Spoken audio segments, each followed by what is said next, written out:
Bismillahirrahmanirrahim. Assalamualaikum warahmatullahi wabarakatuh.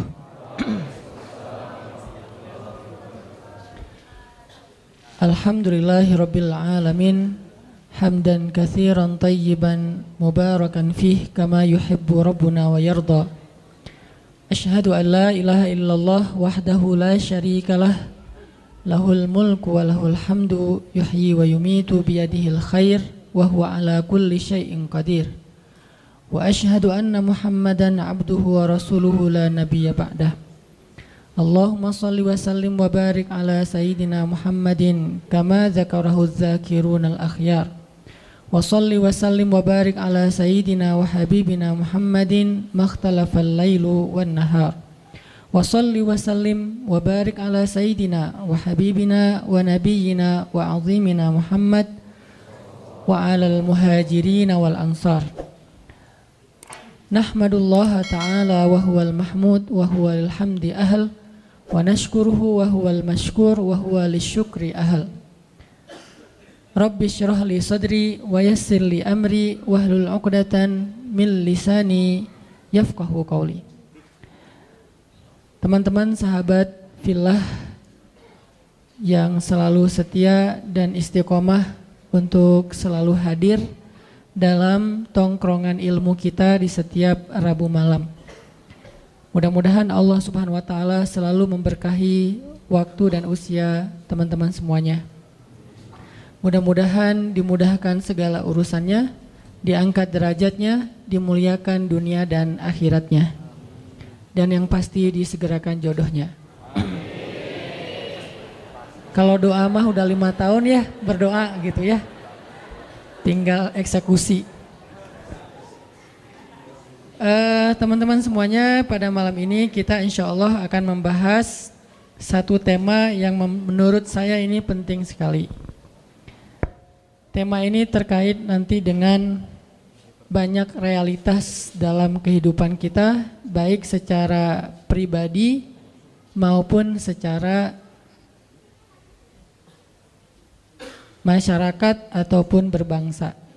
Mudah-mudahan dengan tema ini kita punya bahan berpikir, kita punya wawasan yang diambil dari referensi yang maha benar yaitu Al-Quran, dari referensi yang selalu benar yaitu Al-Hadis, agar wawasan ini bisa menjadi bahan berpikir. Kenapa? Karena anak muda itu saya pikir adalah masa yang paling baik untuk berpikir kemudian menentukan sikap. Dengan kritisnya, dengan logika yang tajamnya, dengan semangat atau spiritnya yang luar biasa, sehingga anak muda yang sedang memiliki potensi yang besar seperti ini, dan ini hanya sekali dalam hidup kita terjadi, yaitu di masa muda, syabab. Kalau kita tidak cukup bahan berpikir, maka akhirnya kita akan salah menentukan sikap. Baik sikap itu sikap personal maupun sikap dalam bentuk kolosal yang disebut dengan umat, disebut dengan masyarakat, disebut dengan sosial, disebut dengan bangsa. Dan nanti sikap-sikap kolektif kita itulah yang akan menentukan arah dari perjalanan bangsa yang kita cintai. Sikap kolektif kita itulah yang akan menentukan wajah dari Indonesia ke depan. Nah, sikap kolektif ini dibangun dengan berdasarkan apa? Berdasarkan wawasan-wawasan yang menjadi bahan berpikir.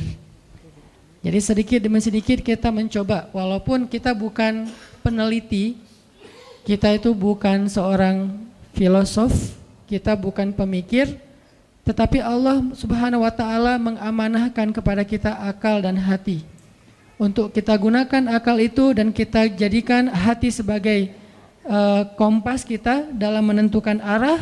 Mudah-mudahan dengan akal, hati, spirit, walaupun kita bukan berperan sebagai seorang pemikir, mudah-mudahan pemikiran-pemikiran kita itu kalau tidak pun memberi pengaruh yang besar dalam pemikiran publik, setidaknya dia bisa menjadi penentu dari pola pikir dan sikap personal kita sebagai seorang muslim.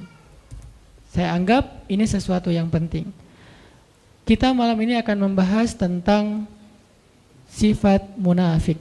Kenapa pembahasan tentang sifat munafik ini penting? Bukan soal menghindari sifat itu.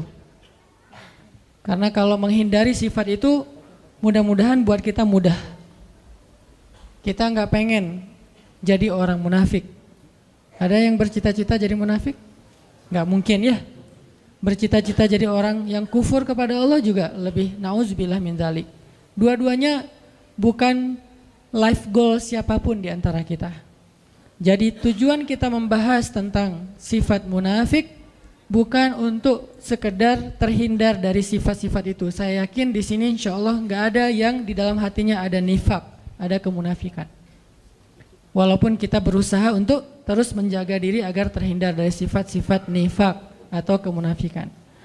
Dan kita membahas tema munafik juga bukan dalam rangka mau menjatuhkan satu orang ataupun satu golongan. Tetapi kita membahas sifat munafik yang lebih pentingnya adalah agar kita bisa menentukan sikap. Kita bisa menentukan sikap pribadi kita, siapa yang harus kita bela dan siapa yang harus kita hindari. Karena itu penting dalam kehidupan kita pribadi dan kehidupan kita berbangsa. Siapa yang kita harus bela dan siapa yang harus kita tinggalkan. Ini dalam kaidah syariah disebut dengan al-wala dan al-bara. Pernah dengar istilah itu? Wala dan bara. Wala dan bara dalam Islam itu termasuk pembahasan prinsip. Bukan masalah-masalah furu'iyah. Furu'iyah itu masalah tambahan dalam agama. Sehingga kalau dia pun berbeda satu dengan yang lain tidak terlalu fundamental hasilnya. Tidak membuat seseorang menjadi kafir, tidak menjadikan seseorang langsung dijudge ahli neraka, tidak menjadikan seseorang langsung dijudge sebagai orang yang sesat. Kenapa? Hanya masalah furu, masalah tambahan dalam urusan syariah. Misalnya masalah ibadah sunnah, masalah-masalah yang sering diperdebatkan oleh ulama dalam khilafiyah mazhab. Itu namanya furu. Jadi kalau ulama berbeda pendapat, biasanya itu furu. Karena ulama tidak berbeda pendapat dalam urusan yang prinsip dalam agama. Mereka tidak berbeda pendapat. Rata-rata kalau kita temukan ada perbedaan pendapat, baik itu fikih ataupun akhlak, maka biasanya itu adalah ciri-ciri permasalahan itu termasuk permasalahan furu'iyah, tambahan, cabang. Bukan akarnya, tapi cabangnya. Kalau dalam masalah usul, usul itu bahasa Arab yang jadi bahasa Indonesia, usul. Usul itu asal. Asal itu bahasa Indonesia juga asli. Karena dulu saya ngajar bahasa Arab dan saya ketika ngajar bahasa Arab bukan ngajar grammar, tapi mencoba untuk ngajarin vocab Arab yang banyak hubungannya dengan bahasa kita, biar nggak terlalu susah menghafal. Ternyata 90% dari bahasa Indonesia itu memang diserap dari bahasa Arab. Dan itu kenyataan yang nggak bisa kita pungkiri bahwa dalam pembentukan bahasa nasional kita itu ada banyak sumbangsih para ulama karena dia terserap dari bahasa Arab. Jadi asalnya asal atau asal, asli, asli, usul, usul ya. Semuanya bahasa Indonesia yang diambil dari bahasa Arab. Jadi asalnya sesuatu itu namanya akar. Furu, cabangnya sesuatu yang tumbuh dari akar. Nah biasanya ulama kalau berbeda pendapat dalam sesuatu pasti itu furu'iyah. Sehingga kalau kita mendengar ada pendapat yang satu mengatakan A, yang satu mengatakan B, berarti itu masalah furu'iyah dan kita nggak perlu ribut dalam masalah itu. Kalau masih ada yang ribut dalam masalah furu'iyah, maka dia terjebak ke dalam sebuah sikap agama yang dikenal dengan istilah takalluf. Apa itu takalluf? Takalluf itu berlebih-lebihan. Mungkin bahasa yang sedang lagi ngetren sekarang radikal. Apa itu radikal? Terlalu membesar-besarkan sesuatu yang sebetulnya kecil. Itu makna radikal dalam konteks agama kita, yaitu takalluf, melebih-lebihkan. Sesuatu yang masih bisa ditolerir tapi dibahas setiap hari. Seolah-olah itu menjadi prinsip agama. Seolah-olah yang melanggar itu langsung masuk neraka besoknya. Seolah-olah dia itu di neraka yang paling dalam. Seolah-olah dia yang paling celaka di muka bumi. Nah ini namanya takalluf. Nah, ini radikal yang sebenarnya. Terlalu takalluf dalam urusan furu. dalam urusan mazhab. Sehingga sikap kita dalam perbedaan mazhab adalah respect, no judgment, menghargai pendapat yang berbeda. Jadi malam ini kita akan membahas salah satu yang usul, yaitu masalah kemunafikan. Ini yang pertama sekali Allah ceritakan di Al-Quran ketika Allah membuka surat Al-Baqarah. Walaupun surat Al-Baqarah itu turunnya belakangan, tetapi ditaruhnya di depan. Langsung setelah Ummul Kitab, seolah-olah Al-Baqarah itu anak pertama. Karena Al-Fatihah ibunya kan? Ibunya Alkitab, maka anak pertamanya Al-Baqarah, anak sulung nih. Dan yang paling panjang di Al-Quran. Tapi sebagian besarnya Madaniyah, turunnya di Madinah, walaupun berangsur-angsur. Turunnya di Madinah, tapi kok ditaruh di awal? Saking pentingnya pembahasan yang ada di dalam surat Al-Baqarah. Sampai sebagian ulama mengatakan Al-Baqarah itu sepertiga syariah. Jadi siapa yang bisa mengamalkan surat Al-Baqarah, bukan menghafal, mengamalkan surat Al-Baqarah, dia sudah mengamalkan sepertiga dari agama. Jadi siapa yang bisa mengamalkan Al-Baqarah, maka dia sudah mengamalkan sepertiga dari agama. Dan tahukah kita bahwa Umar ibn Khattab itu mengamalkan surat Al-Baqarah butuh waktu 13 tahun.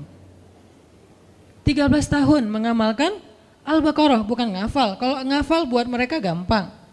Bahkan di antara mereka ada yang ngafal 1 juz itu dengan sekali dengar langsung hafal. Berarti 1 jam 1 juz.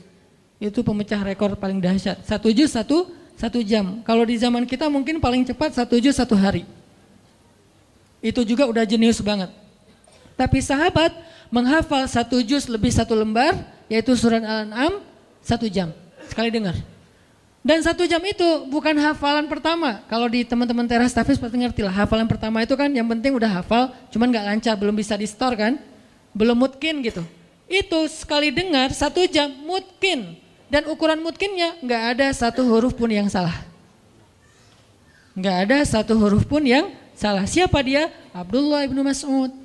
Yang mendengar surat Al-An'am diturunkan kepada Nabi, Nabi bacakan, dia dengar, sekali dengar langsung kata dia, ya Rasulullah saya sudah hafal. Kata Nabi, ya Abdullah coba kamu baca. Dibaca dalam keadaan menghafal, gak ada 1 huruf pun yang salah. Itu bukan mutkin lagi, udah copy paste itu. Kita kadang-kadang copy paste aja masih ada yang ketinggal, komanya, emotikonnya gak kebawa gitu kan ya. Ini benar-benar dahsyat. Ternyata bukan itu masalahnya. Kenapa Umar kok mengamalkan Al-Baqarah 13 tahun? Bukan soal hafalannya, bukan soal membacanya. Ngamalin 1 ayat demi 1 ayat sampai dawam. Butuh 13 tahun mengamalkan Al-Baqarah. Saking luar biasanya surat Al-Baqarah. Sehingga Allah Subhanahu wa taala menyebutkan dan meletakkan Al-Baqarah menjadi surat pertama setelah Al-Fatihah. Bisa dibilang dia adalah surat-surat pembuka di dalam Al-Quran. Lalu ketika kita membaca surat Al-Baqarah, maka prolog atau mukaddimah dari kepalanya surat Al-Baqarah, headline-nya surat Al-Baqarah itu adalah langsung Allah berbicara tentang 3 golongan manusia. Di awal kita buka Al-Baqarah langsung Allah bicara tentang 3 golongan manusia. Golongan pertama mukmin, ada di ayat 1 sampai 5. Berapa ayat? Cuman 5 ayat. Lebih efektifnya lagi 4 ayat, karena alif lam mim itu termasuk ayat mutasyabihat yang tidak ada yang tahu artinya selain Allah. 5 ayat berbicara tentang orang mukmin. Kemudian golongan kedua orang yang kafir, artinya orang yang ingkar kepada Allah Subhanahu wa taala, enggak percaya dan tidak beriman. Berapa ayat? Cuman 2 ayat. Ayat 6 dan ayat 7. Beres itu Allah bicara tentang orang munafik dari ayat 8 sampai ayat 16. Berapa ayat? 9 ayat. Dari ayat 8 sampai ayat 16. 9 ayat bicara tentang orang munafik. Apakah sudah selesai? Belum. Sisanya Allah kasih contoh-contoh orang munafik di banyak ayat di Al-Baqarah, di banyak surat, di sisa-sisa surat yang lainnya. Dan kalau Allah udah bicara tentang orang munafik, kesan emosionalnya tuh kelihatan banget di ayatnya. Allah kalau bicara tentang orang kafir, kesannya flat. Kalau bicara tentang orang mukmin, rahmah. Allah tuh sayang banget sama mereka. Kalau Allah bicara tentang orang munafik, Allah itu kayak emosi banget tuh. Disebutin orang munafik tuh gini, kalian harus hati-hati ya, kalian harus hati-hati. Jadi Allah itu kayak khawatir banget kita terhadap perangai dan kejahatan orang munafik. Allah kalau bicara tentang orang kafir itu hanya bicara tentang surga neraka, bicara tentang kehancuran mereka. Tapi kalau bicara orang munafik, isinya adalah kalau kita mau bikin poinnya, wahai orang hamba-hambaku yang beriman, hati-hati sama mereka. Itu intinya.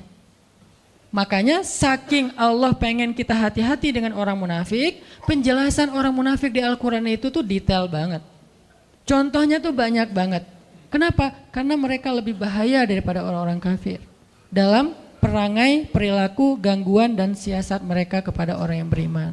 Makanya kita diajarkan di Al-Quran bukan ayat tentang permusuhan. Ini bukan ayat perpecahan, ini bukan ayat permusuhan. Kalau kita menuduh bahwa membahas tentang munafik itu berarti memunculkan permusuhan, berarti kita menuduh Al-Quran memunculkan permusuhan. Padahal sebagian besar dari ayat Al-Quran itu banyak berkisah tentang orang munafik. Kenapa? Biar kita hati-hati. Biar kita menghindar, jangan sampai kita masuk golongan ini. Kenapa? Orang kafir itu masuk neraka, orang munafik jadi kayu bakarnya neraka. Innal munafiqina fid darkil asfal. Asfal itu bahasa Arab yang jadi bahasa Sunda, aspal. Karena orang Sunda nggak bisa, siapa bilang itu fitnah ya. Jadi asfal tempat paling bawah yang diinjak-injak, bahasa kitanya aspal.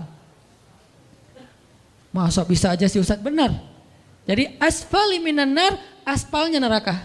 Maksud aspalnya neraka, dasarnya neraka. Yang paling bawah, udah nggak ada lagi di bawahnya apa? Gorong-gorong atau apa? Enggak, udah. Paling bawah itu adalah aspal udah. Berarti yang disebut dengan aspal, bahan bakarnya, kayu bakarnya dibuat dari bukan kayu bakar, batu. Karena bahan bakar api neraka itu adalah batu. Waquduhan nasu wal hijarah. Bahan bakarnya adalah manusia dan batu. Manusia yang dimaksud di dalam ayat ini siapa?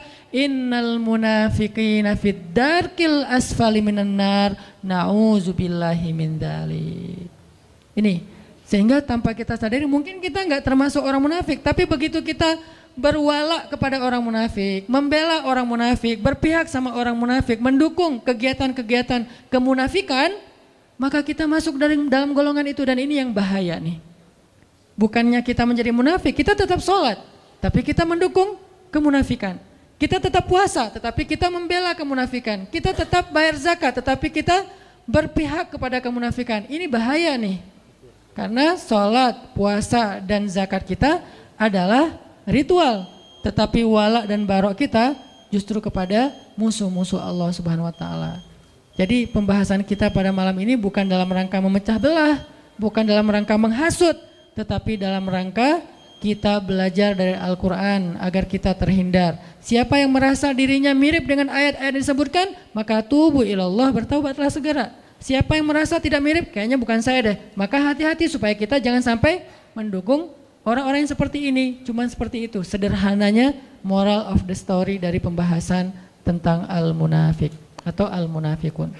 Makanya teman-teman nanti bisa baca di dalam beberapa ayat yang nanti habis sholat isya kita coba bedah.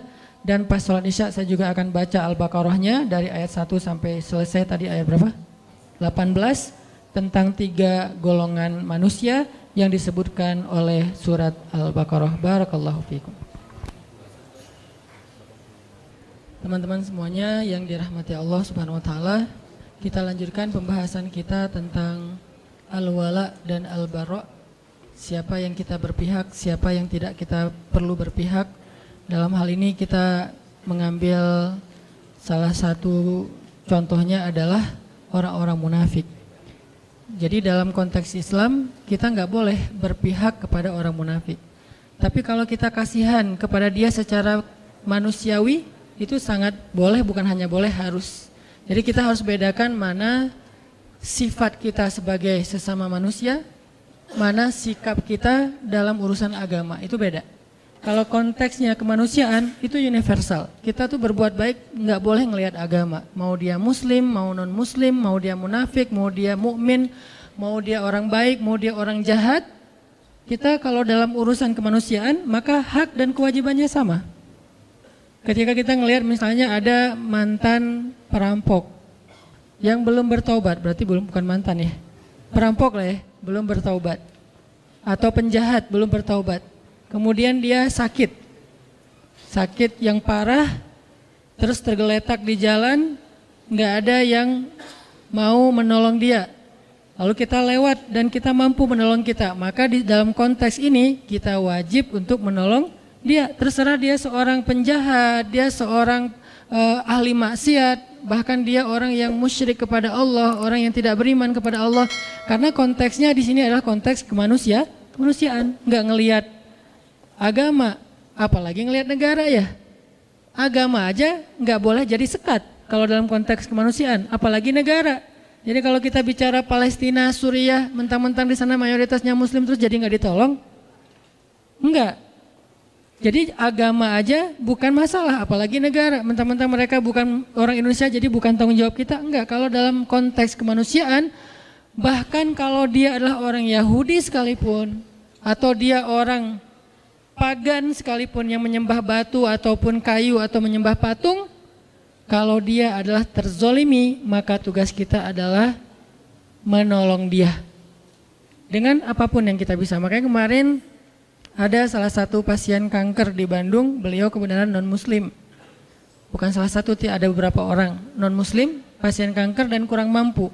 Kebenaran karena istri megang beberapa proyek sosial untuk pasien kanker yang kurang mampu, akhirnya kita ambil pasien ini, kita coba audiensi, asistensi ke dokter sampai beres pengobatannya, operasinya. Yang satu meninggal, yang satu alhamdulillah bisa survive. Dan kita nggak mempertanyakan, wah ini kayaknya non muslim nggak usah ditolong, kayaknya kalau ditolong nggak ada pahala. Pahalanya sama, mau dia muslim mau non muslim, pahala menolong dia adalah sama karena dia manusia dalam konteks kemanusiaan universal. Ini tidak ada perdebatan di antara ulama. Dalam konteks muamalah juga kayak gitu. Kaidahnya adalah tidak ada kezoliman. Konteks muamalah misalnya jual beli, kita bekerja di sebuah perusahaan yang di situ tuh ada muslim ada non muslim, maka ini universal dengan syarat tidak mengganggu batasan-batasan syariah agama kita. Kalau itu terganggu maka nanti akan ada pengecualian. Misalnya kita nggak dibolehin pakai hijab di situ, pasti ada pengecualian. Misalnya kita di situ dipaksa untuk minum khamar seperti yang kerja di Jepang misalnya. Selebrasi mereka itu minum sake misalnya. Kalau kita nggak minum maka kita dimarahi atau dipecat. Di sini ada pengecualian. Tapi kalau tidak membatasi atau mengganggu batasan syariat, maka tidak masalah kita bermuamalah dengan siapapun, bahkan kepada orang yang tidak beriman sekalipun. Apalagi kemanusiaan. Tapi kalau dalam konteks sikap agama, nah ini lebih spesifik lagi. Di situ beda antara mukmin, kafir, munafik beda. Kafir juga ada dua, ada yang harbi, ada yang zimmi.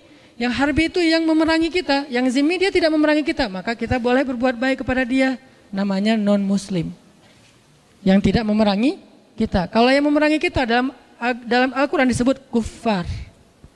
Kalau yang tidak memerangi, mereka tidak dipanggil dengan bahasa orang kafirun, tetapi mereka disebut dengan orang Yahudi, orang Nasrani, orang musyrikun dan seterusnya.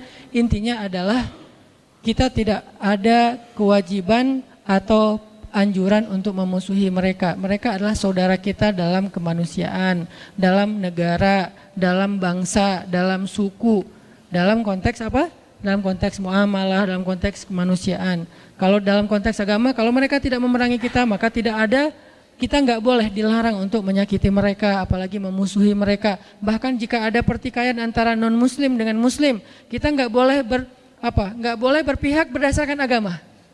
Ada pertikaian nih dalam urusan muamalah, urusan dagang kah, urusan jual beli kah, jual beli tanah, jual beli rumah, jual beli mobil, dan seterusnya ada masalah nih, termasuk masalah misalnya kayak masalah pekerjaan, masalah muamalah.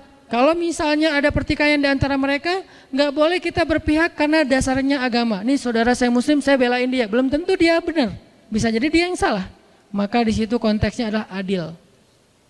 Nggak boleh gara-gara kita beda agama terus kita bersikap zolim. Kalau dia beda agama dengan kita, tapi dia konteksnya di situ korban, maka kita harus membela dia, bahkan terhadap saudara kita yang sama-sama muslim, kalau ternyata saudara yang muslim itu adalah justru yang zalim. Jadi inilah konsep adilnya Islam. Dan di sini kita juga belajar tentang bab wala dan barok dalam contoh-contoh yang sederhana. Jadi nggak boleh mentang-mentang pokoknya belain aja yang namanya muslim kita harus bela. Enggak. Unsur akhaka zaliman au mazluman. Tolonglah saudara kamu dalam keadaan zalim atau terzolimi. Ini maksudnya apa nih? Kan kita harus nolongin saudara kita Ustaz walaupun dia zalim. Menolong saudara kita yang zalim artinya hindarkan dia dari kezaliman. Kalau dia udah terlanjur melakukan kezaliman maka tegakkanlah keadilan. Wa'adilu huwa aqrabu littaqwa. Bersikap adillah karena dia yang paling dekat kepada ketakwaan. Bahkan kepada orang yang kita benci kita harus bersifat adil, fair bahasa sederhananya. Kayak gimana? Kita nggak suka dengan satu kelompok. Apakah dasarnya agama, dasarnya golongan, dasarnya emosional pribadi? Nggak suka aja dengan satu kelompok. Kan ada yang suka gitu ya? Satu grup WhatsApp nggak suka kepada grup WhatsApp yang lain. Namanya grup sebelah.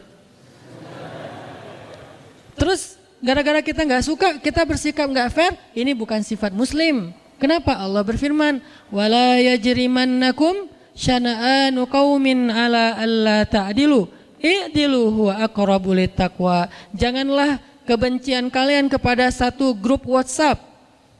Ini terjemahan apa? Ini contohnya. Janganlah kebencian kalian kepada satu kelompok, satu golongan, satu grup membuat kalian bersikap tidak adil kepada mereka. Maka bersikap adillah karena keadilan itu dekat kepada ketakwaan. Jadi nggak boleh gara-gara kita nggak suka terus kita nggak fair dalam urusan muamalah, dalam urusan hak dan kewajiban, dalam urusan kemanusiaan nggak boleh. Tapi dalam urusan sikap, agama, dakwah dan syariah maka di sini ada penjelasan dan koridornya sendiri. Yang akan kita bahas hari ini adalah sikap kita yang berkaitan dengan pembelaan kita terhadap agama, menegakkan agama Allah Subhanahu wa taala. Dan hal yang perlu kita pahami yang akhir-akhir ini mulai agak dikhawatirkan, ditakut-takuti sehingga kita jadi resah. Menegakkan agama itu bukan berarti meruntuhkan negara. Sejak kapan agama dan negara itu kontradiktif? Sejak kapan? Gara-gara kita negakkan agama lantas meruntuhkan negara? Nggak mungkin. Kalau dia meruntuhkan negara berarti dia meruntuhkan agama. Itu satu paket. Kalau dia meruntuhkan negara, memecah belah negara berarti dia memecah belah umat, memecah belah agama, meruntuhkan agama. Sama itu. Dan kalau dia menegakkan agama, maka dia menegakkan negara. Karena satu paket, nggak bisa dipisahkan. Siapa yang berbuat rusak di muka bumi, maka dia telah melanggar ayat Allah Subhanahu wa taala, yufsiduna fil ard. Mereka merusak di muka bumi, walakin la yash'urun. Cuman mereka nggak ngerasa. Jadi Allah menyuruh kita untuk islah, memperbaiki, imarah, membangun, bukan justru merusak. Jadi nggak mungkin orang yang pengen menerapkan agama dalam konteks pribadinya berarti jadi masalah dalam sebuah tatanan negara, itu nggak mungkin. Kalau dia memahami agama itu secara komprehensif, bukan parsial. Tapi kalau dia memahami agama secara parsial, mungkin aja. Maka solusinya adalah apa? Pelajari agama secara lebih dalam, bukan dihindarkan dari belajar agama ya. Kalau kita dilarang untuk belajar agama, berarti kita dibiarkan untuk awam tentang kebenaran. Ketika kita nggak ngerti tentang konsep kebenaran, maka kita akan bisa saja menjadi masalah dalam sebuah lingkungan, masyarakat dan bangsa. Justru kita nggak mau itu terjadi. Belajarlah agama supaya punya konsep kebenaran. Dan konsep kebenaran agama, apalagi Islam, adalah konsep yang sangat rahmatan lil alamin. Lalu apa yang membuat orang takut belajar Islam? Kalau setelah belajar Islam dia menjadi rahmah bagi alam semesta. Sekarang kita buat program dakwah lingkungan, yaitu dengan less waste. Itu adalah syariat Islam. Jangan berpikir less waste itu hanya masalah isu lingkungan, isu climate change dan segala macam. Bukan, ini bukan masalah lingkungan, bukan masalah alam, bukan masalah ozon. Ini masalah agama. Sehingga ketika ini saya coba presentasikan kepada para ustadz-ustadz bangun negeri, mereka semuanya sepakat ini tuh masalah agama. Lalu saya tanya, kenapa dakwah nggak pernah mengangkat isu ini?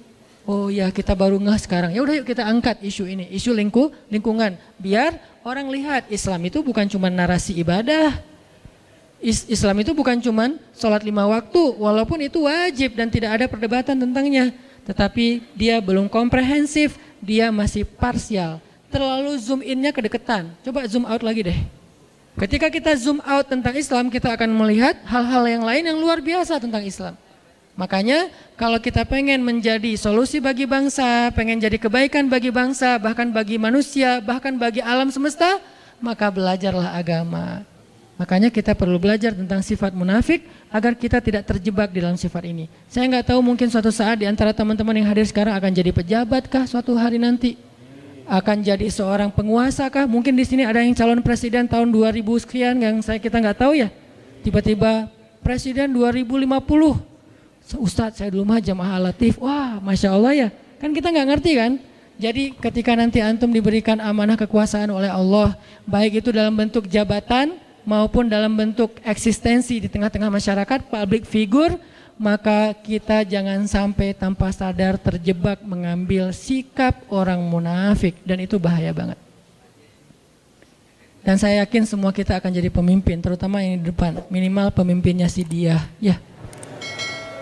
Kita memimpin keluarga dengan sikap orang munafik bahaya, apalagi memimpin masyarakat, lingkungan sosial, jangan, bahaya. Memimpin masjid aja kita harus tahu dulu mana wala dan mana barok, kalau enggak kacau. Memimpin RT, RW.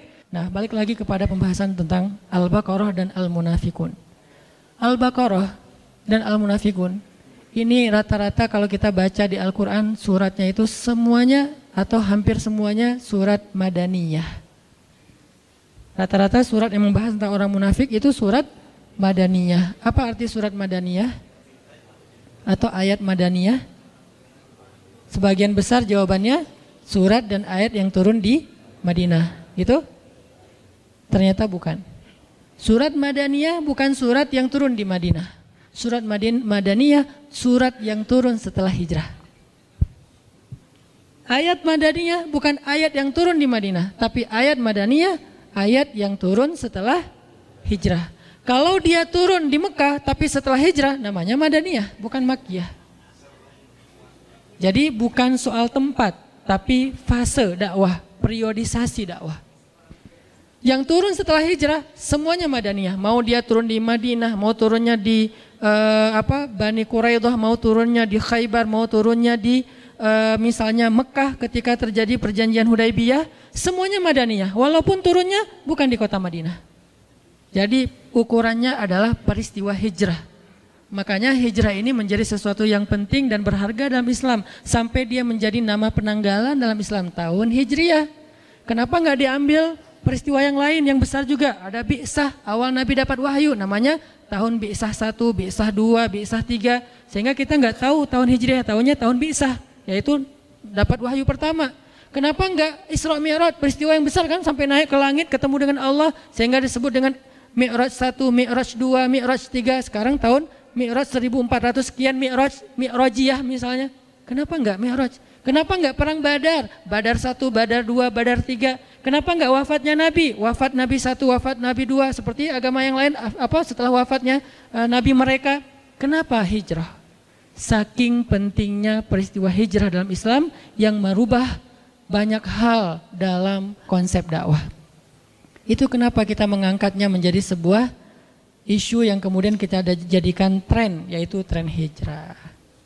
Jadi hijrah itu bukan akal-akalannya Hanan Attaqi. Hijrah itu bukan tren yang baru-baru ini muncul. Hijrah itu ada di Al-Quran, ada di hadis. Bagaimana kita takut terhadap sesuatu yang ada konsepnya di Al-Quran, yaitu hijrah. Orang yang berhijrah namanya muhajirin. Orang yang menerima orang yang berhijrah namanya ansor ya. Salah satu cita-cita kita ke depan apa? Mempersaudarakan Viking Bobotoh sama The Jack. Mempersaudarakan Aremania sama Bonek. Itu cita-cita barisan bangun negeri, para guru sekarang.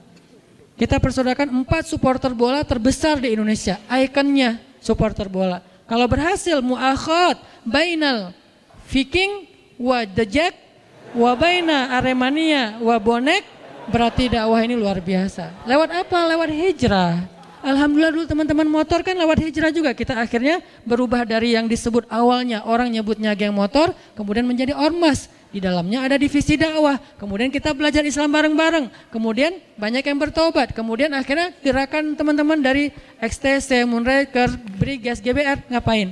Jadi panitia taklim, kan bagus kan? Mana ada sejarah teman-teman ini pernah jadi panitia taklim secara organisasi sebelum ada dakwah hijrah. Artinya hijrah ini sesuatu yang baik untuk negara kita. Banyak mengubah hal. Ke depan kita akan lihat 4 supporter bola untuk bersaudara. Setelah bersaudara jadi apa mereka? 1 jadi muhajirin, 1 jadi ansor. Siapa muhajirin, siapa ansor? Yang tandingnya tandang muhajirin. Yang tandingnya kandang ansor. Nanti ketika muhajirin yang tandang datang ke kota lawannya disambut dengan tola al-badr. Kan seru ya? Kebayang nggak nyambut dejak di Padalarang gitu ya? Mereka datang bertruk-truk gitu disambut di Padalarang. Tola al-badru alaina. Wah, saya di depan tuh pakai mic. Vokalisnya saya sama Ebit Tola al-badru alaina. Itu perilaku ansor, bukankah itu kebaikan? Berarti hijrah teh. Gara-gara ada hijrah, ada muhajirin, ada ansor. Terus apalagi perilakunya? Ansor yu'thiruna ala anfusihim walau kana bihim khasasah. Mendahulukan muhajirin daripada dirinya walaupun dia butuh kepada sesuatu itu. Silakan teman-teman dijak masuk duluan, kita belakangan ke stadion. Masuk. Udah selesai, udah ansor masuk. Teman-teman Viking Bobotoh masuk. Di dalamnya saling mendoakan kebaikan. Semoga kalian menang. Enggak, kalian aja yang menang. Kan seru ya? Ini nih baru namanya hijrah. Itu tuh cita-cita saya banget dari dulu. Pelan-pelan saya membangun network, membangun basis sosial, membangun bergaining supaya punya agreement yang cocok dengan level-level tertentu. Pelan-pelan sekarang masuk. Alhamdulillah teman-teman di Jakarta mulai dekat dengan Bung Ferry. Di kita di sini ada Mang Yana.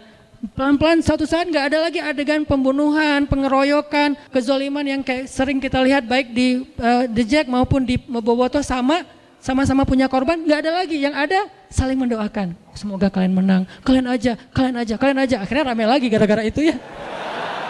Saling mendoakan kebaikan. Ternyata gara-gara saling mendoakan, fair, nggak ada yang menang.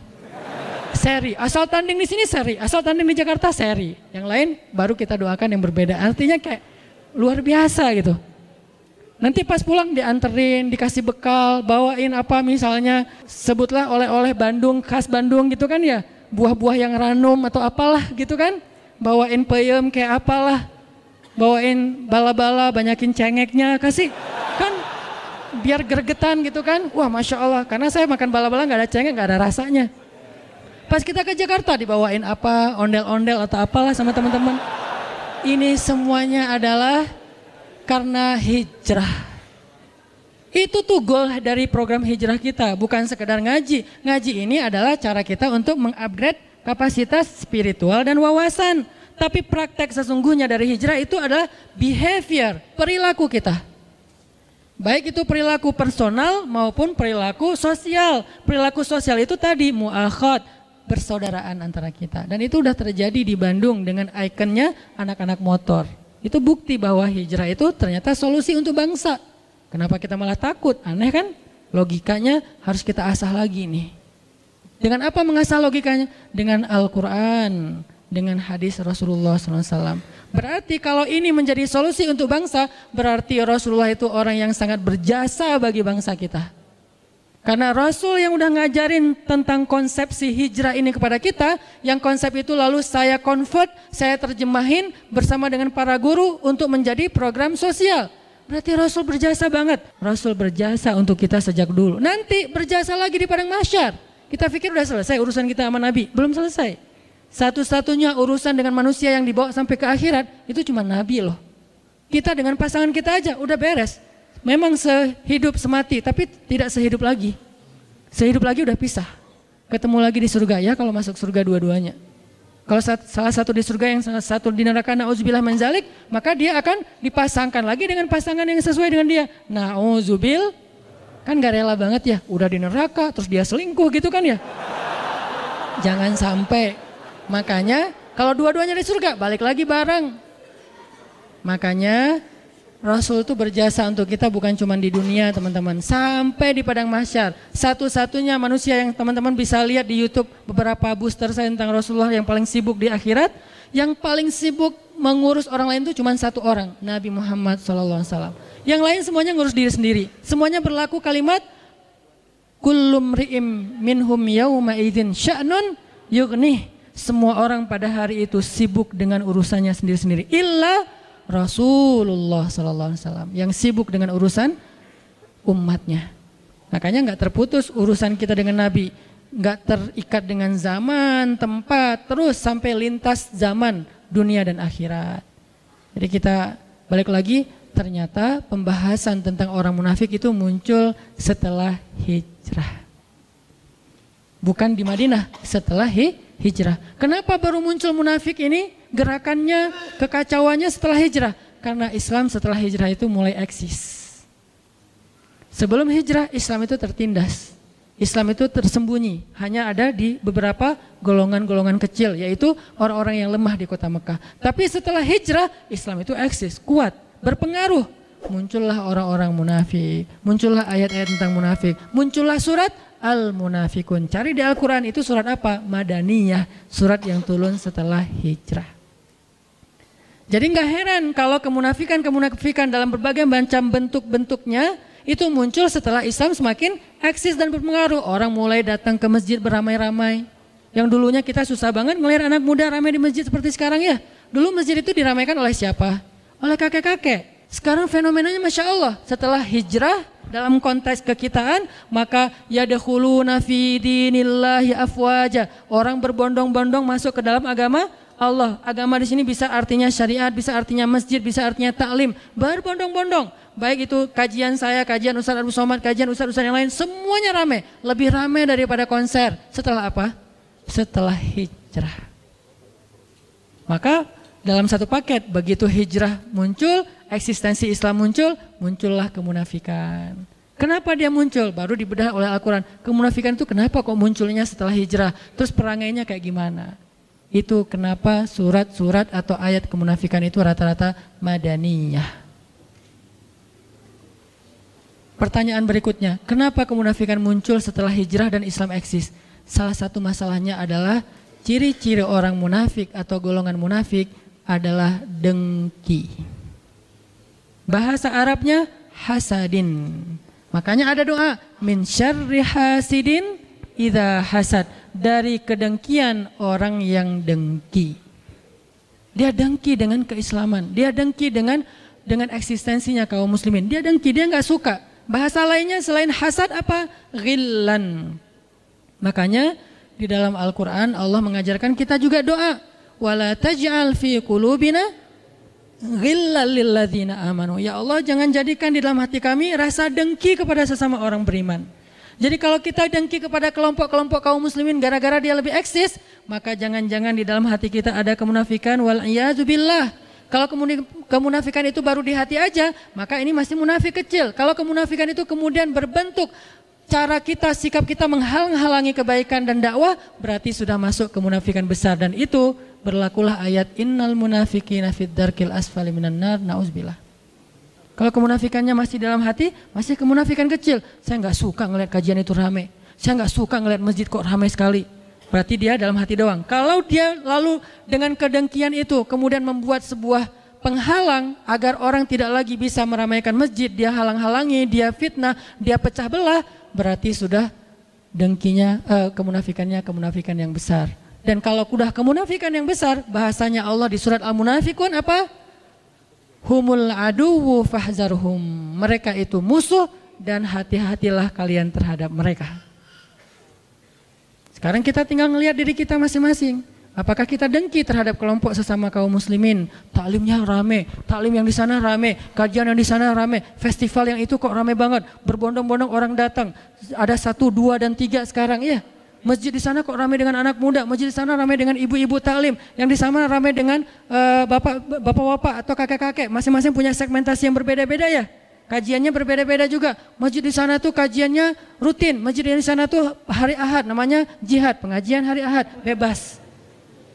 Kalau kita dengki ngelihat masjid ramai, berarti dalam diri kita udah ada ayatul munafik. Salah satu ciri kemunafikan, hati-hati. Kalau kita nggak suka ngelihat masjid ramai. Tapi kalau kita melihat bukan ke masjid ramainya, lebih ke urusan teknis, maka cari solusi, jangan dihalangi. Cara solusinya gimana? Ya udah batasi pesertanya, jangan rame-rame. Karena kenapa? Karena nggak memadai misalnya tempatnya. Atau carikan, yuk kita sama-sama dukung. Karena masjidnya udah ramai, parkir nggak ada. Ya udah, siapa yang mau meminjamkan lapangannya untuk parkir? Nanti berlaku di situ ayat wa ta'awanu 'alal birri wat taqwa, saling menolong dalam kebaikan dan ketakwaan. Itu lebih bagus lagi. In tansurullaha yansurkum, kalau kamu tolong agama Allah, Allah tolong kamu. tijarah dengan Allah, dengan hartanya dan dirinya. Itu yang harusnya kita lakukan. Ngelihat masjid rame, Al-Latif sekarang rame nih. Aduh, membludak, parkir susah. Akhirnya jamaah kadang-kadang mikir untuk kajiannya di Al-Latif ya. Aduh, pasti parkirnya susah, gak jadi datang deh. Sehingga yang datangnya setengah dari biasanya. Kalau di TSB datang karena parkirnya luas, tempatnya luas. Nah, kita carikan solusi. Kan gak mungkin setiap hari, setiap minggu juga di TSB karena mereka juga punya jadwal. Oh ya udah, saya punya lapangan. Di mana misalnya? Di Cihanjuang. Gak mungkin juga sih, kejauhan gitu. Saya punya lapangan daerah-daerah sini nih, daerah Cihapit. Pakai aja. Gak usah wakaf, tapi pinjam. Karena kalau wakaf mungkin agak berat, kita masih butuh ya. Pinjamin aja lapangan. Berarti kita mendukung agama Allah dan senang kalau masjid rame. Kita sumbang apa yang kita bisa sumbang? Makanan atau apa aja biar nyaman jamaahnya. Berarti insya Allah di dalam hati kita itu ada iman. Kenapa? Hanya orang yang beriman yang senang melihat masjid itu makmur. Innama ya'muru masajidallah man aman. Sesungguhnya yang memakmurkan masjid Allah dan senang dengan makmurnya masjid, man amana billah, orang yang beriman kepada Allah. Tapi kalau kita dengki dengan dakwah, dengki dengan ta'lim, dengki dengan kajian, dengki dengan public figure yang bisa membawa banyak massa, crowd event, dengki dengan masjid yang semakin ramai, berarti jangan-jangan fi qulubihim marad, di hati mereka ada penyakit. Kalau penyakit itu enggak segera kita obati dengan istighfar dan taubat, maka Allah mengancam dengan kalimat fazadahumullahu marada. Allah tambahkan lagi itu penyakitnya sehingga dia semakin jauh dari Allah. Salah satu ciri kemunafikan dengki, enggak suka. Karena kedengkian itulah mereka suka mencela, suka menghina. Wa idza laqul ladzina amanu qalu amanna wa idza khalau ila syayatinihim qalu inna ma'akum innama nahnu mustahzi'un. Suka membicarakan orang yang beriman di belakang mereka. Suka mencari-cari kekurangan orang yang beriman, mencari-cari kekurangan dakwah, dihalang-halangin, dirintang-rintangin, dicari sesuatu yang bisa menjelek-jelekan mereka. Ini adalah karena kedengkian. Sehingga akhirnya perangai mereka apa? Karena dengki, ya jelek-jelekin. Kita kalau udah benci sama seseorang, dengki kan cari kejelekannya. Makanya muncullah ayat wa idza ra'aitahum yakhuduna fi ayatina wa idza ra'aital ladzina yakhuduna fi ayatina fa'arid anhum. Kalau kalian melihat mereka memperolok-olok agama Allah, ayatnya, nabinya, syariatnya, hamba-hamba yang berimannya, maka tinggalkan mereka. Allah suruh kita tinggalkan, jangan berpihak sama mereka, apalagi nge-following, unfollow. Kalau penasaran, lihat aja pakai akun yang satunya. Jangan follow. Jadi tinggalkan di sini itu unfollow. Ada di grup, left group. Tapi dengan baik. Kalau orang yang di dalam grup tadi menurut kita dia berbuat sesuatu yang nggak nyaman dalam urusan agama, kita tinggalkan grupnya. Tapi kita nggak boleh ninggalin orangnya. Kita hanya meninggalkan perangainya, tidak meninggalkan orangnya. Kalau orangnya suatu saat butuh, kita boleh menolong dia. Bahkan harus. Jangan mentang-mentang dia pernah menghina agama Allah. Terus kalau dia butuh kita nggak nolongin dia, enggak, tetap kita tolongin kalau kita mampu. Siapa yang menolong? Yang paling dekat dengan dia hubungannya. Al-aqrab summal aqrab. Adil ya, fair ya. Dalam urusan kesalahannya kita nggak mau ikutan. Tapi dalam urusan kebutuhan manusiawinya kita akan menolong dia. Itu fair banget. Itulah rahmatan lil alamin. Itu Islam.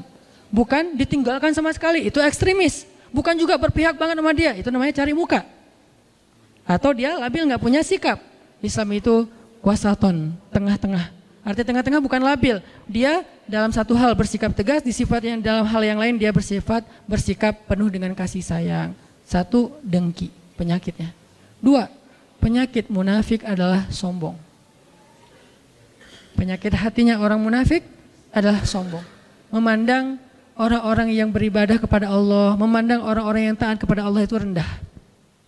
Dianggap mereka orang yang rendahan. Sehingga mereka nggak mau gabung dengan orang-orang yang beribadah ini. Terjadi di Al-Baqarah, wa idza qila lahum aminu kama amanan nas. Kalau dibilang ke mereka, yuk kita beriman seperti orang-orang sudah pada beriman. Apa jawaban mereka? Qalu anu'minu kama amanas sufaha.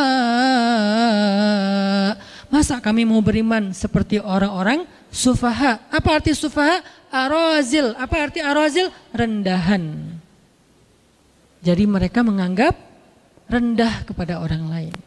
Menganggap orang yang gak sukses, orang yang miskin, orang yang gak educated, orang yang terbelakang, orang yang misalnya primitif, orang yang enggak modern, orang yang misalnya konservatif atau apapun lah istilah-istilahnya ini, sehingga dia selalu melihat Islam itu rendah aja.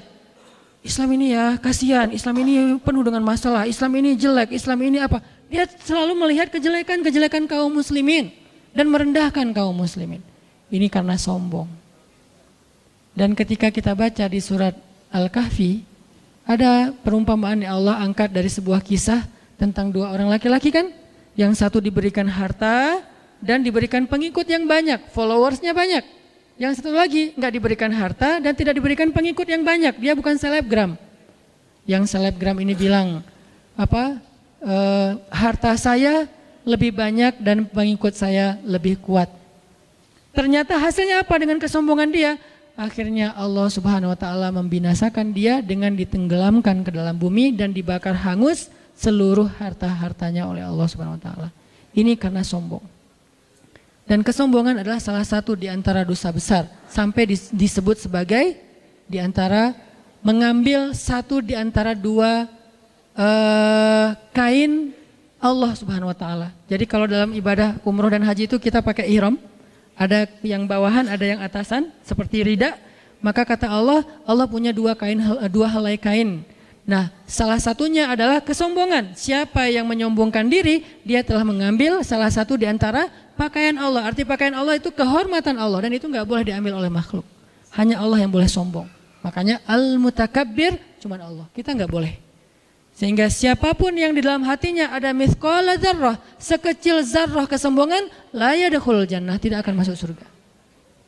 Hati-hati dengan sifat sombong. Mungkin kita merasa bahwa kita lebih luas pandangan atau wawasannya karena kita kuliah di luar negeri. Boleh, tapi jangan memandang orang lain rendah. Kita boleh banyak baca buku-buku ilmiah, filsafat segala macam, boleh, tapi jangan memandang orang lain itu bodoh, cuman kita doang yang pintar sendiri, nggak bisa. Kita mungkin punya kawan banyak, tapi jangan menganggap orang lain kuper.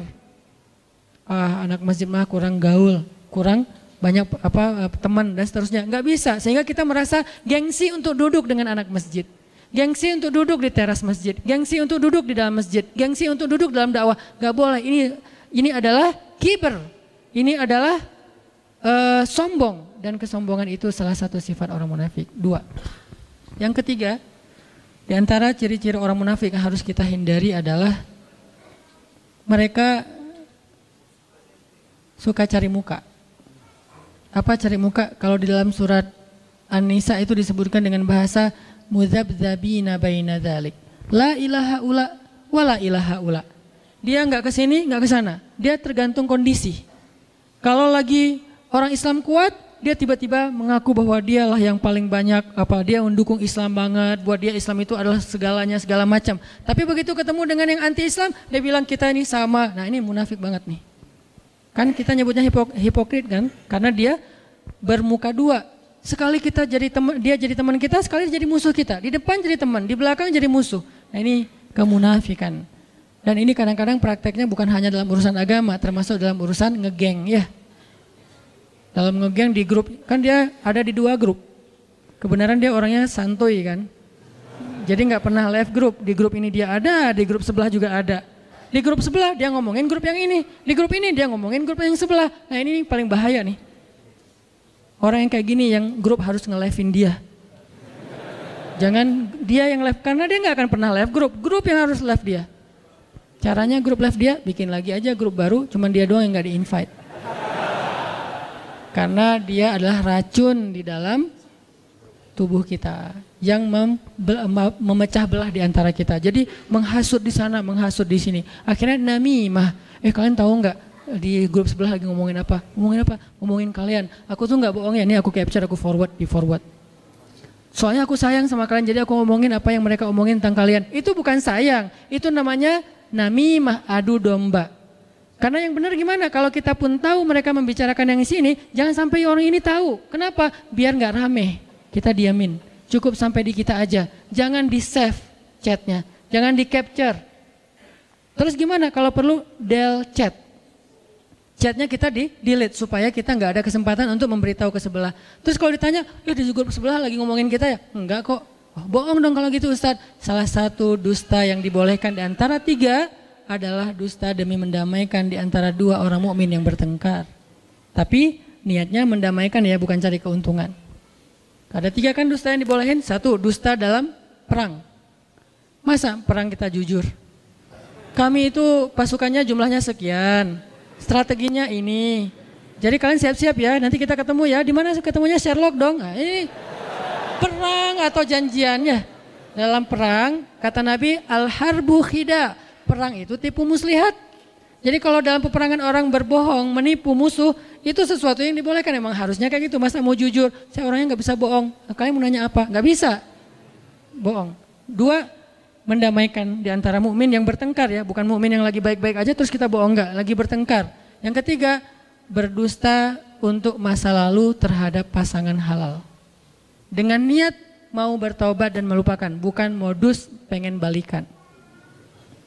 Ketemu di reuni, buka puasa bersama, pasangan kita nanya pas pulang, kenapa sih dia tadi ngeliatin kamu terus? Biasa, mantan pacar.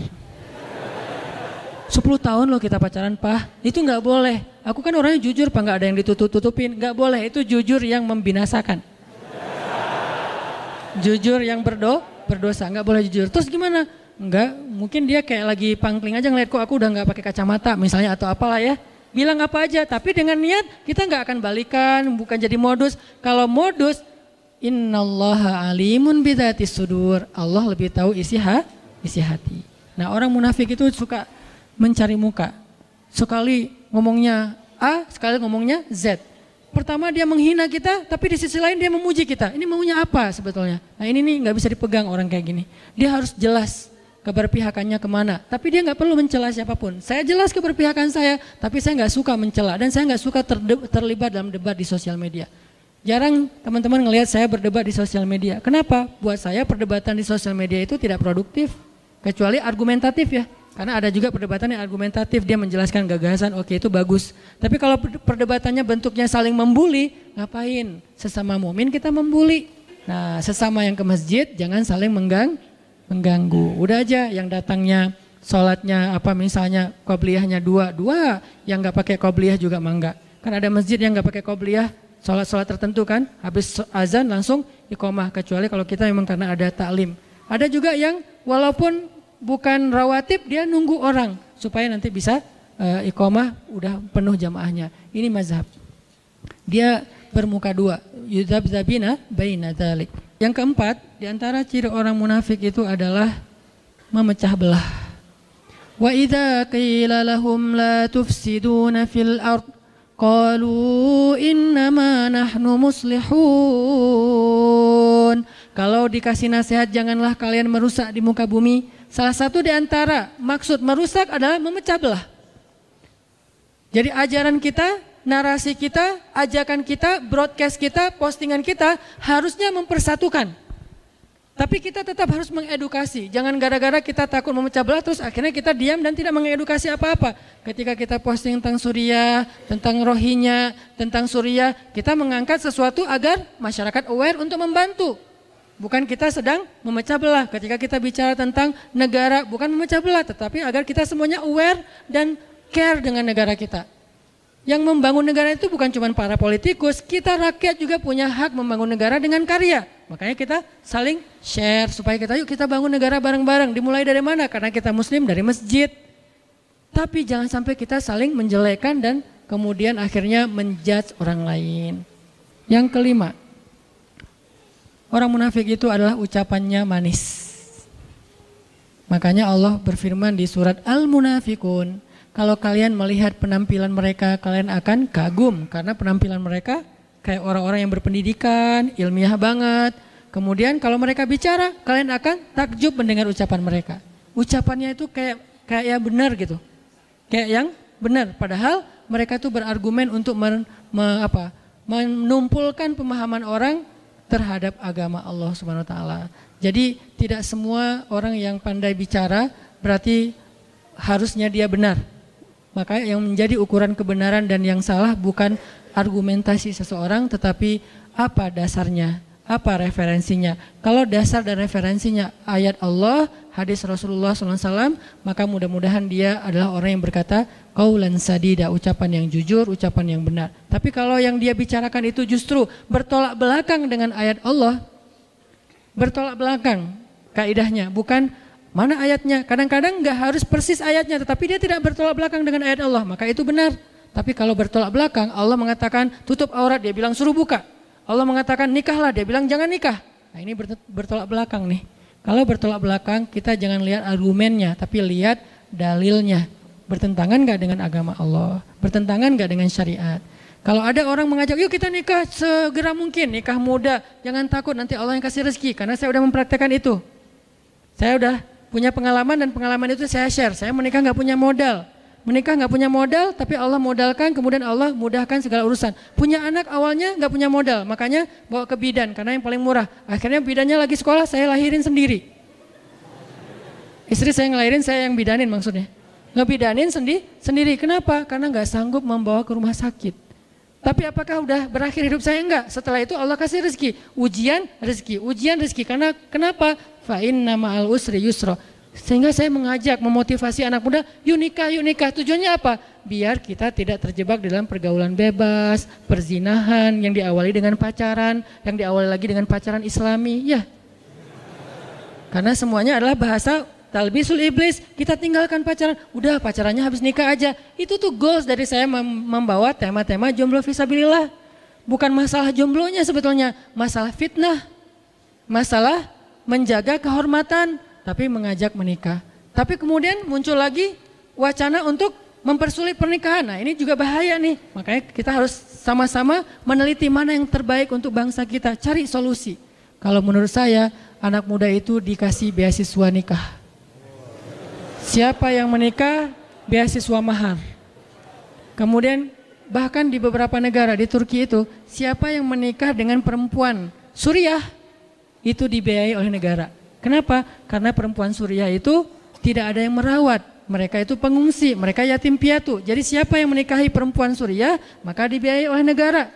Walaupun nggak harus gitu-gitu amat juga sih. Ntar yang belakang protes, Ustaz emang harus ke Suriah? Nggak juga sih. Ini contoh ya, contoh. Artinya negara terlibat dalam menyelesaikan masalah anak muda. Masalah anak muda itu 3. 1, masalah cinta. Apa solusi negara untuk masalah cinta? Beasiswa menikah. Keren kan? Kedua, masalah anak muda itu adalah karir. Apa solusi negara? Menciptakan lapangan pekerjaan, memudahkan pendidikan, menggratiskan pendidikan. Itu yang kedua. Yang ketiga, masalah anak muda, entertain. Entertain itu tempat ruang mereka untuk kolaborasi, komunikasi, berkreasi, berkarya, termasuk mereka yang senang dengan olahraga, main segala macam. Sediakan ruang-ruang anak muda, youth space gitu ya. 3 masalah ini ternyata dicarikan solusi, bukannya kita terhalangi. Makanya saya berharap kemana saya pergi itu saya ngobrol sama wali kota, sama bupati, sama gubernur, Pak bikin program beasiswa mahar. Insya Allah banyak banget yang akan mendukung, terutama usia di bawah 25 tahun. Itu semangat banget. Tapi tetap ada pemerintah mengawal, makanya muncul sekarang wacana peraturan supaya lebih matang secara mental ya, secara psikis. Cuman mudah-mudahan ini benar-benar jadi solusi sehingga akhirnya tidak ada lagi perempuan yang ditelantarkan. Itu benar banget. Karena ada banyak kasus setelah menikah perempuannya ditelantarkan, banyak kasus kayak gitu. Akhirnya dia harus pergi ke Hong Kong untuk bekerja karena suaminya tidak bertanggung jawab, dia harus menafkahi anaknya. Banyak kasus kayak gitu. Nah, makanya dicarikan solusi juga. Intinya adalah agama itu solusi bagi umat, solusi bagi bangsa, solusi bagi negara. Sehingga bangsa yang ingin negaranya maju harusnya mudah-mudahan bisa menerapkan Islam secara kafatan. Ada tuh negara yang mayoritasnya Muslim tapi nggak maju-maju karena tidak menerapkan Islam secara kafah, secara komprehensif. Yang diambil dari Islam cuman ritual ibadah. Padahal Islam itu juga sosial, kemanusiaan, ekonomi, dan seterusnya. Mudah-mudahan dengan pembahasan yang aclok-aclokan ini, kita bisa mengambil sebuah kesimpulan. Tadi yang pertama, saya pengen mengajak kita untuk enggak berdebat lagi soal furu.